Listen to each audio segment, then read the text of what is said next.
ಪ್ರಿಯಾಂಕಾ ಮದುವೆ ಆಗಿ ಗಂಡನ ಮನೆಗೆ ಬಂದಿರ್ತಾಳೆ. ಗಂಡನ ಮನೇಲಿ ತುಂಬ ಶ್ರೀಮಂತರು ಹೇಗೆ ಅಂದರೆ ಊಟ ತಿಂಡಿ ಎಲ್ಲ ತುಂಬ ಸಿಂಪಲ್ ಆಗಿ ಮಾಡ್ತಾ ಇರ್ತಾರೆ. ಅದು ಯಾಕೋ ನನಗಂತೂ ಗೊತ್ತಿಲ್ಲ, ಹೊಟ್ಟೆ ತುಂಬೋ ಅಷ್ಟು ಊಟ ಮಾಡಿದ್ರೆ ಅವ್ರಿಗೇನು ತೊಂದರೆ ಆಗುತ್ತೋ. ಏನೇ ಆದರೂ ಕೂಡ ಚೂರು ತಿನ್ನೋದ್ರೊಳಗೆ ಹೊಟ್ಟೆ ತುಂಬಿತು ಅಂತ ಹೇಳ್ತಾರೆ. ನಮಗೆಲ್ಲ ಅವ್ರ ಥರ ಚೂರೇ ತಿಂದರೆ ಹೊಟ್ಟೆ ತುಂಬಿತು ಅಂತ ಅನ್ಸೋದೇ ಇಲ್ಲ.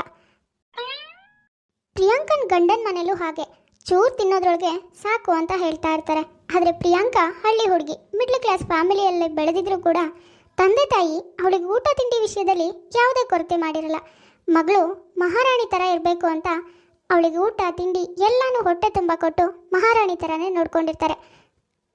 ಆದರೆ ಇವಾಗ ಗಂಡನ ಮನೆಗೆ ಬಂದಿದ್ದಾಳೆ. ಗಂಡನ ಮನೇಲಿ ಅವ್ರ ಥರನೇ ಇವಳು ಹೊಂದ್ಕೊಳ್ಬೇಕಾಗಿರುತ್ತೆ. ಅಯ್ಯೋ, ಇದೇನಮ್ಮ ಪ್ರಿಯಾ, ಇಷ್ಟೊಂದು ತಿಂಡಿ ಮಾಡಿದ್ಯಲ್ಲ. ನಮ್ಮ ಮನೆಯಲ್ಲಿ ಇರೋದೇ 5 ಜನ, 5 ಜನಕ್ಕೆ ಇಷ್ಟೆಲ್ಲ ತಿಂಡಿ ಬೇಕಾ? ಅದು ಅತ್ತೆ, ಬೆಳಗ್ಗೆ ತಿಂಡಿ ಅಲ್ವಾ, ಹೊಟ್ಟೆ ತುಂಬ ತಿಂದರೆ ಬೇಗ ಹಸುವಾಗಲ್ಲ, ಅದಕ್ಕೆ 5 ಜನಕ್ಕೆ ಎಷ್ಟು ಬೇಕೋ ಅಷ್ಟು ಮಾಡಿದ್ದೀನಿ. ಅಯ್ಯೋ ದೇವ್ರೇ, ಪ್ರಿಯಾಂಕಾ, ನೀನು ಮಾಡಿರೋ ಈ ತಿಂಡಿ ನಾಳೆವರೆಗೂ ಬರುತ್ತೆ. ಇಷ್ಟೊಂದಿದೆ, ಇದನ್ನು 5 ಜನ ತಿಂದು ಮುಗಿಸೋಕ್ಕಾಗತ್ತಾ ಹೇಳು? ನೀನು ಒಳ್ಳೆ ಹುಡುಗಿ.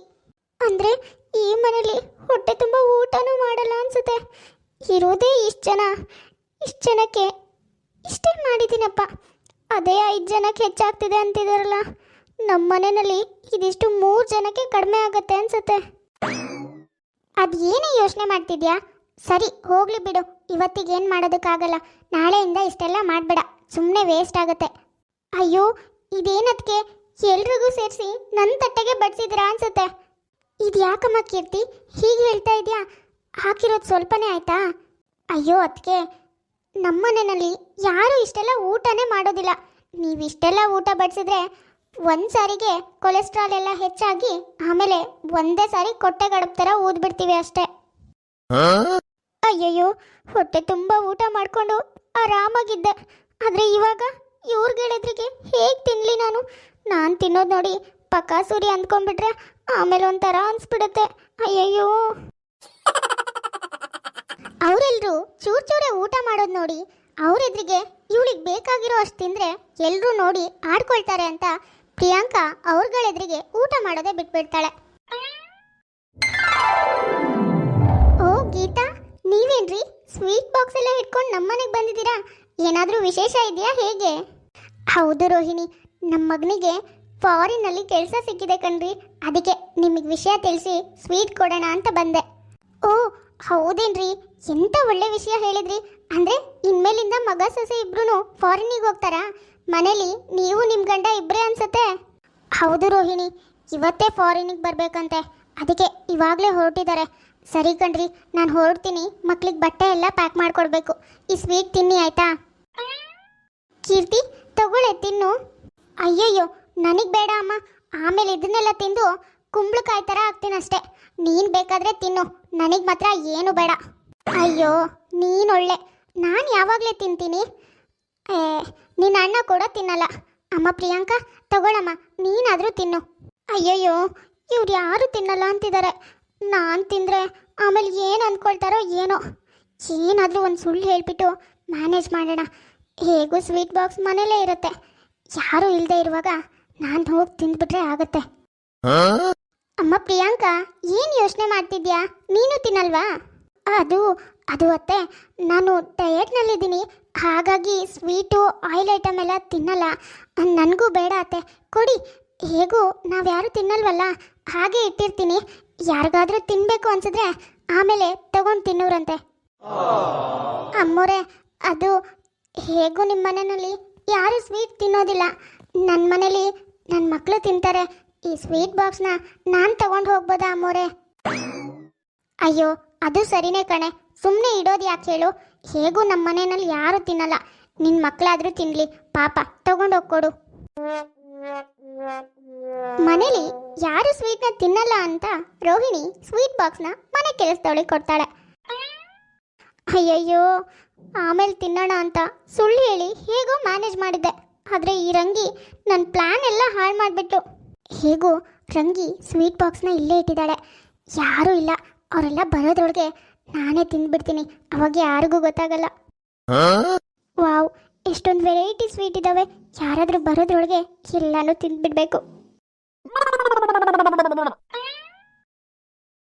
ಅಮ್ಮೋರೆ ಅಮ್ಮೋರೆ, ಇಲ್ಲಿ ನೋಡಿ ಅಮ್ಮೋರೆ, ನೀವು ಕೊಟ್ಟಿರೋ ಸ್ವೀಟ್ ಬಾಕ್ಸ್ನ ಇಲ್ಲೇ ಇಟ್ಟಿದ್ದೆ.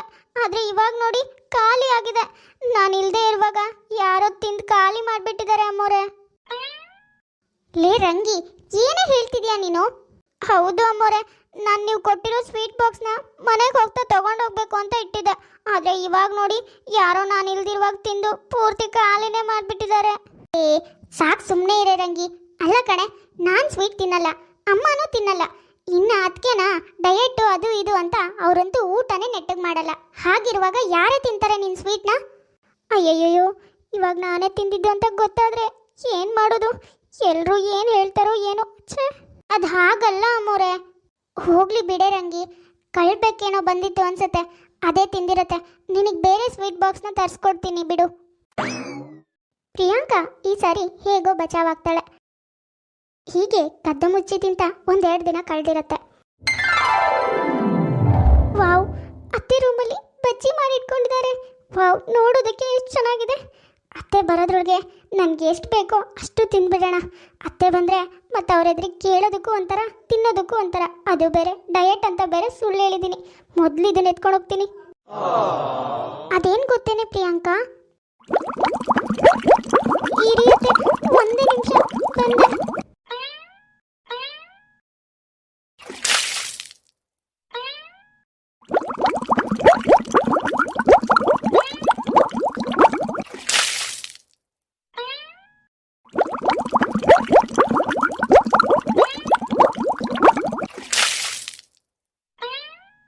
ಅಯ್ಯೋ, ಏನಾಯ್ತು ನಿನಗೆ?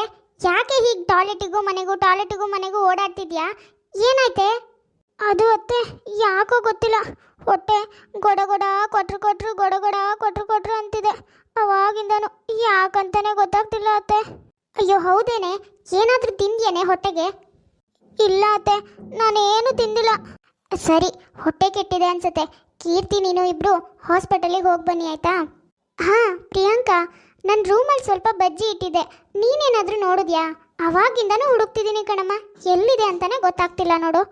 ಹಾಂ, ಬಜ್ಜಿನ ಅತ್ತೆ? ನಾನೆಲ್ಲ ನೋಡಿಲ್ಲ. ಯಾಕತ್ತೆ ನಿಮ್ಗದು? ಅದೇನಿಲ್ಲಮ್ಮ, ಮನೇಲಿ ಇಲಿ ಕಾಟ ಜಾಸ್ತಿ ಆಗಿದೆ, ಅದಕ್ಕೆ ಬಜ್ಜಿಗೆ ಇಲಿ ಪಾಷಾಣ ಹಾಕಿಟ್ಟಿದೆ, ತಗೊಂಡೋಗಿ ಇಡಬೇಕು ಅಂತ. ಆದರೆ ಇವಾಗ ಹುಡುಕ್ತೀನಿ, ಎಲ್ಲೂ ಸಿಗ್ತಾನೆ ಇಲ್ಲ ನೋಡು. ಹಾಂ, ಅಂದರೆ ಅವಾಗಲೇ ತಿಂದಿದ್ದು ಇಲಿ ಪಾಷಾಣ ಹಾಕಿಟ್ಟಿರೋ ಬಜ್ಜಿನ? ಅಯ್ಯಯ್ಯೋ. ಕೀರ್ತಿ ಬಾ, ಮೊದಲು ಹಾಸ್ಪಿಟಲಿಗೆ ಹೋಗೋಣ, ಆಮೇಲೆ ಬಂದು ಅತ್ತೆಗೆ ಬಜ್ಜಿ ಹುಡ್ಕೊಟ್ರೆ ಆಯಿತು. ಪ್ರಿಯಾಂಕನಿಗೆ ತಿನ್ನೋ ಹುಚ್ಚು, ಅದರಲ್ಲೂ ಈ ಶ್ರೀಮಂತರ ಮನೆಗೆ ಬಂದಮೇಲೆ ಇವರೆದ್ರಿಗೆ ತಿನ್ನೋಕೆ ಮುಜುಗರ ಆಗಿ ಯಾರಿಗೂ ಗೊತ್ತಾಗ್ದಿದ್ದಂಗೆ ಕದ್ದು ಮುಚ್ಚಿ ತಿಂತಾ ಇರ್ತಾಳೆ. ಇವಳು ತಿನ್ನೋ ವಿಷಯ ಯಾರಿಗೂ ಗೊತ್ತೂ ಆಗಿರಲ್ಲ. ಹೀಗೆ ಕದ್ದು ಮುಚ್ಚಿ ತಿಂದು ತಿಂದು ತೆಳ್ಳಗಿದ್ದೋಳು ಪ್ರಿಯಾಂಕಾ ಕೊಟ್ಟೆ ಕಡುಬು ಥರ ಊದ್ಕೊಂಡಿರ್ತಾಳೆ. ಅಮ್ಮ, ಅದಕ್ಕೆ ಎಷ್ಟು ದಪ್ಪ ಆಗಿದ್ದಾರೆ ಅಲ್ವಾ? ಹೌದು ಕಣೆ, ನನಗೂ ಹಾಗೆ ಅನ್ನಿಸ್ತು. ಅಲ್ಲಮ್ಮ ಪ್ರಿಯಾಂಕಾ, ನೀನು ಇಲ್ಲಿಗೆ ಬಂದಾಗಿಂದನೂ ಡಯೆಟ್ಟು ಅಂತ ಏನು ಸರಿಯಾಗಿ ತಿನ್ನೋದೇ ಇಲ್ಲ, ಆದ್ರೂ ತುಂಬ ದಪ್ಪ ಆಗಿದೆಯಾ ತಾನೇ? ಅದು ಅದು ಅತ್ತೆ, ನನಗೂ ಗೊತ್ತಿಲ್ಲ, ಯಾಕೋ ತುಂಬ ದಪ್ಪ ಆಗ್ತಿದ್ದೀನಿ. ಸರಿ ಹೋಗ್ಲಿ ಬಿಡಮ್ಮ, ಡಯೆಟ್ ಎಲ್ಲ ಮಾಡಬೇಡ ನೀನು, ಸರಿಯಾಗಿ ಊಟ ಮಾಡು. ಬಾ, ಇವತ್ತು ನಿನ್ನ ನಾದಿನೇ ಬಿರಿಯಾನಿ ಮಾಡಿದಾಳೆ, ಅವಳು ತುಂಬ ಚೆನ್ನಾಗಿ ರುಚಿಯಾಗಿ ಅಡುಗೆ ಮಾಡ್ತಾಳೆ ಗೊತ್ತಾ? ಬಾ ತಿನ್ನುವಂತೆ. ಅಯ್ಯಯ್ಯೋ, ಬಿರಿಯಾನಿ ಘಮ ಅಂತಿದೆ. ಅದು ಇಲ್ಲ ಅತ್ತೆ, ನಾನು ಡಯಟ್ ಮಾಡ್ತಿದ್ದೀನಲ್ವಾ, ಆಯಿಲ್ ಫುಡ್ ಎಲ್ಲ ತಿನ್ನಲ್ಲ, ನೀವು ತಿನ್ನಿ. ನೀನು ಒಳ್ಳೆ ಹುಡುಗಿ ಕಣೆ, ಏನೇ ಮಾಡಿದ್ರು ಬೇಡ ಬೇಡ ಅಂತೀಯ. ಸರಿ, ಹಣ್ಣಾದರೂ ತಿಂದ್ಬಿಟ್ಟು ಮಲ್ಕೋ ಹೋಗು.